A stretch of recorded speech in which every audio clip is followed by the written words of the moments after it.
Hi everyone, I hope you are all doing good. You're keeping safe with all this awful pandemic.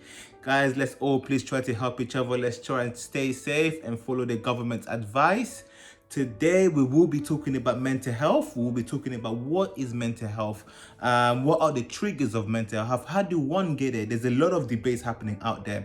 Some people are saying it's environmental, some people are saying it's genetics. There's a lot of confusion, a lot of collusion. So today we're here to talk about the whole mental health as a whole and what it is.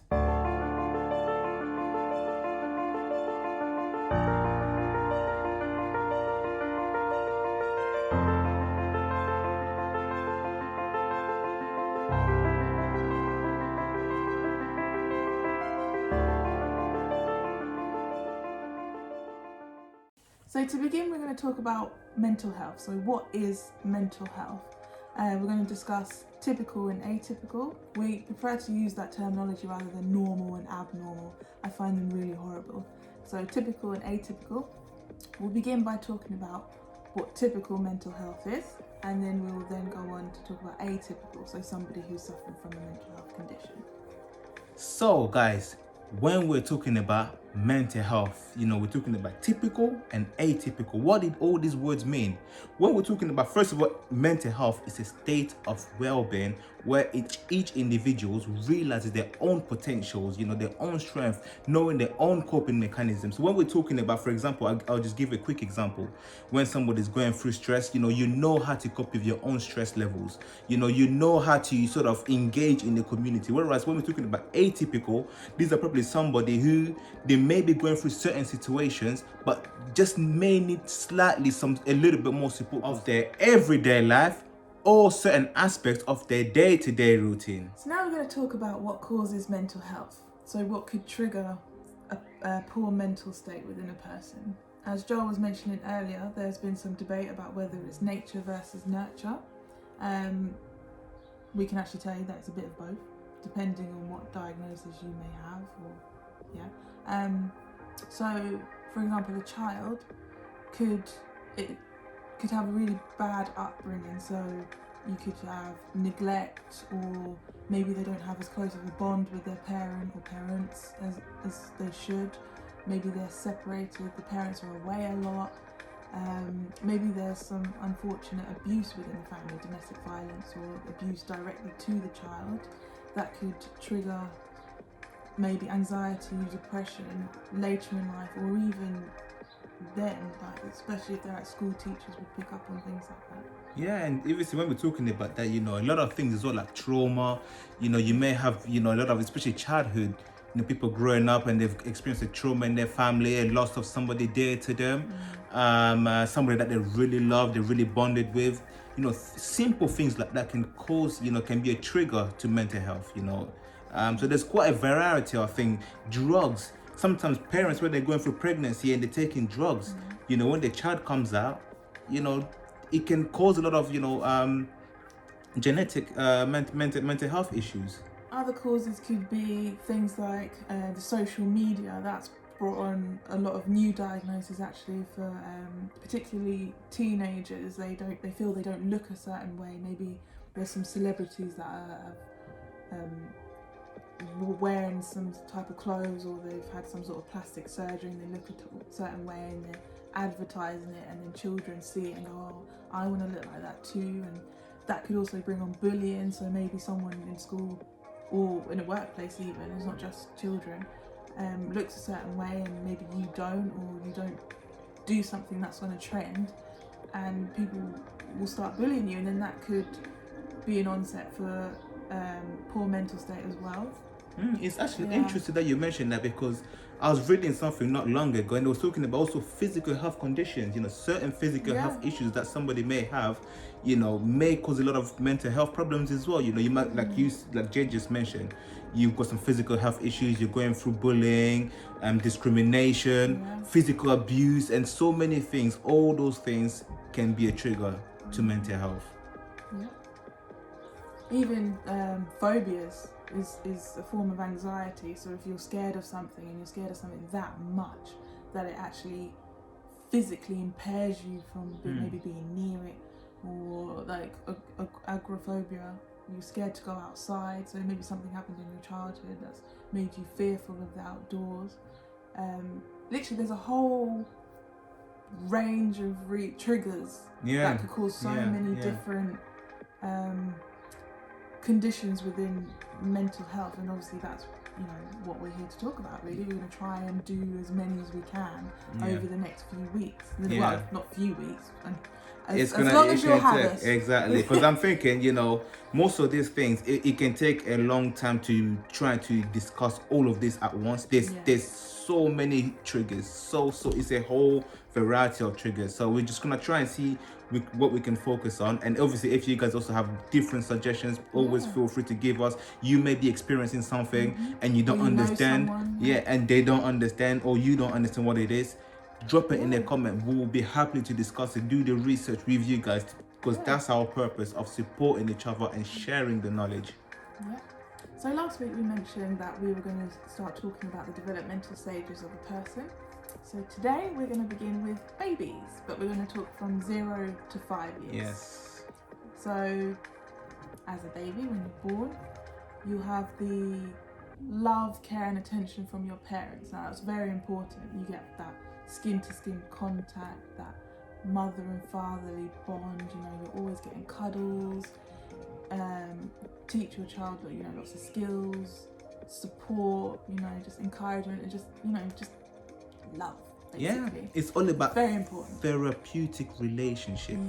Helping the child from even some people, they might think it's only a baby, 0 to 5, they may not learn certain things, they may not understand, but you would actually be surprised how much information that child can literally capture. You would be surprised. And I think that's where a lot of people go around. They don't bother teaching the child certain things because they think, they're at that stage where they don't know much. They may be assuming the child, they can't speak, he can't, when you're born, they don't have really that communication. But certain basic things from that age is very crucial on the child's development.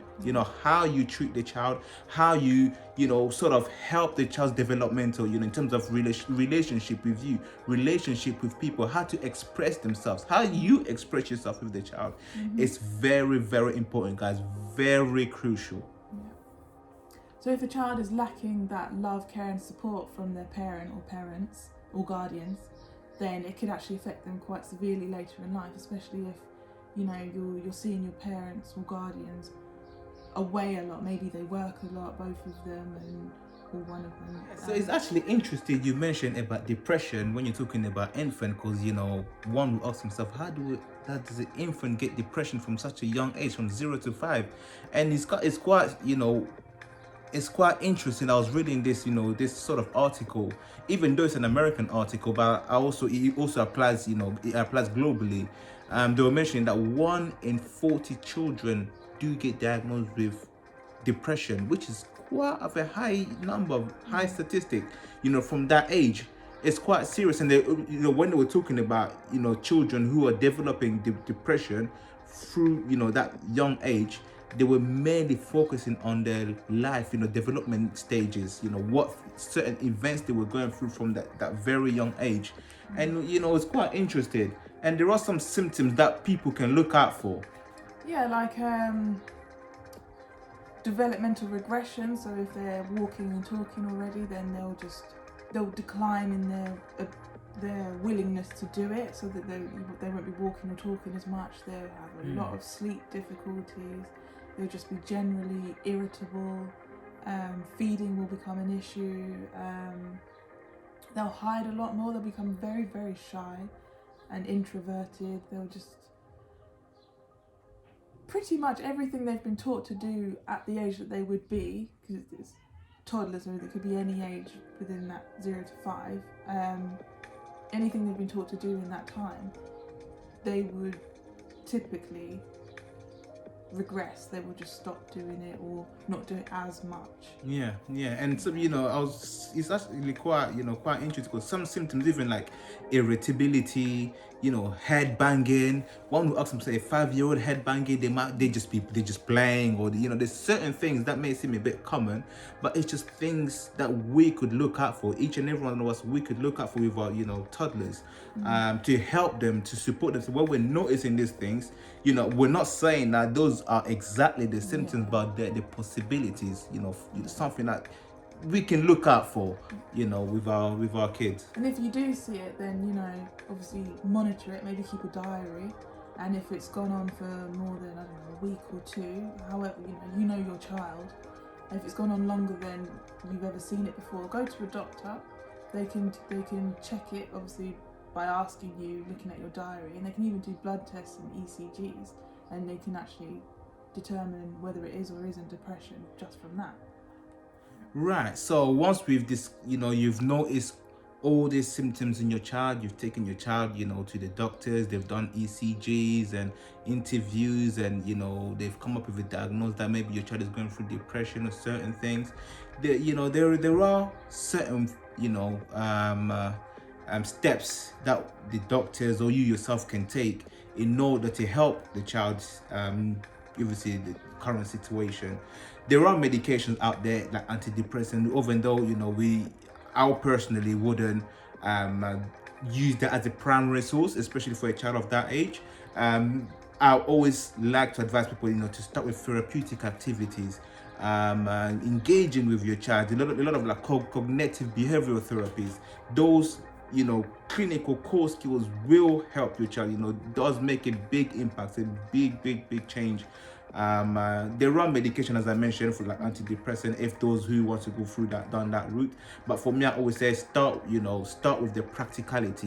Engage with your child, build rapport with them, take them interviews, cognitive behavioral therapy. Those sort of things are very crucial. There are ways to prevent or to help if the child's already been diagnosed. To start with, if you as a parent have already got a diagnosis of depression as well, because typically a child, if they have depression, that it's in the family close by somewhere, whether it be an auntie, uncle, parent, sibling. So if you as a parent have depression, or you feel like you may have depression, then it would be a good idea to get yourself seen and sorted, and then you can help your child, because children tend to mirror their parents or siblings, if it's the sibling or whoever. Children mirror. So if you get this person who has it sorted first, then your child will then find it easier to be sorted as well. Yeah. If there is no one with depression in the family and your child is expressing some symptoms, then just other than taking the child to the doctor, other things you can be doing as well is making sure the child gets lots of sleep, lots of nurture and attention, all the things we listed off before. Just keep doing it. And then obviously if they have seen the doctor has given the diagnosis, and then they'll do their side, so whether it be medication or therapies, therapeutic activities, all of that combined can really help your child. Yep. So remember, she mentioned something very crucial: good sleep hygiene and good food hygiene. Yes. Very crucial. So on that note, I think we will end it there on this topic from 0 to 5.